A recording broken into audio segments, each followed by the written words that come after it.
কৃষ্ণ আজকে একাদশী। তো এই দেখো এখন নারকেল নিয়ে চলে এসছে আমাদের বাড়িতে, দুটো নারকেল। তো এখন ভাই নারকেলটা ছাড়াবে।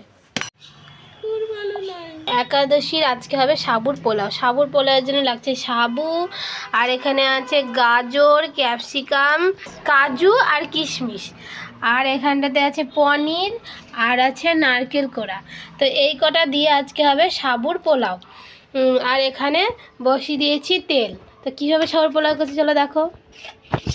পনিরগুলোকে ভালো করে ভেজে নিতে হবে। তো এটা একাদশীর, সেজন্য এখানে হলুদ দেবো না, তো সেই জন্য এখানে হলুদ ছাড়া রান্না হবে। তো পনিরগুলো লাল লাল করে একটু ভেজে নিতে হবে। এই দেখো পনিরগুলো ভাজা হয়ে গেছে, এবার তুলে নিচ্ছি। দিল গাজর আর ক্যাপসিকাম, তাই এবার এটা ভেজে নিতে হবে। তো এটা যেহেতু একাদশী সেজন্য সূর্যমুখী তেলই লাগবে, অন্য তেলে হবে না, আর না হলে ঘি। সিন্দুক লবণ, এটা সিন্দুক লবণ দিয়ে করতে হবে। এটা একাদশীর বলে এমনি লবণ দেওয়া যাবে না। এবার দিয়ে দিচ্ছি কাজু আর কিশমিশ। এবার একসঙ্গে ভেজে নিলাম, তোমরা চাইলে আলাদা করে কাজু কিশমিশ ভেজে নিতে পারবা।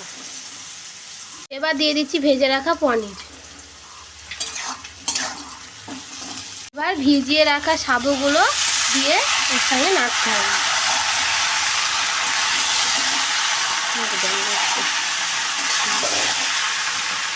সাবুগুলো কিন্তু আগে থেকে ভিজিয়ে রাখতে হবে।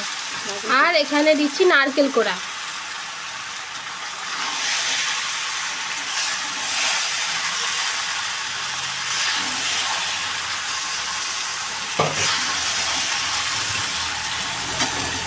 সব কিছু দিয়ে এবার এটা ভালো করে নেড়ে চেড়ে নিতে হবে। এবার লঙ্কাগুলো দিয়ে দিচ্ছি। লঙ্কাগুলো তেলেই দিতে হতো, আমাদের দেওয়া হয়নি, সেজন্য পরে দিয়ে দিলাম। দিয়ে দিচ্ছি পরিমাণ মতো চিনি। আর সাবুটা একটু ভালো করে ভিজিয়ে নিতে হবে, তাহলে সাবুদানাগুলো বড় হয়ে যাবে। তো এটা কিন্তু একদম লেগে লেগে যাবে, তো তাও একটু সাবধানে এটা নাড়তে হবে।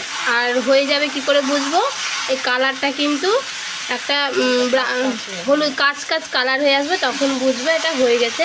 তো এখনও হয়নি, আর একটু নাড়তে হবে। তো এই দেখো এটা কিন্তু একদম রেডি। তো এটা লেগে যাওয়ার পরে এবার ছেড়ে দিয়েছে, দিয়ে এই দেখো খুব সুন্দর। এবার এটা নামিয়ে দিলাম। এটা এই যে একাই কিন্তু এটা এবার আস্তে আস্তে ঝরঝর হয়ে যাবে। তো হরে কৃষ্ণ, আজকের ভিডিওটা এত দূরই। তোমাদের ভালো লাগলে লাইক করো, কমেন্ট করো, বেশি বেশি শেয়ার করো।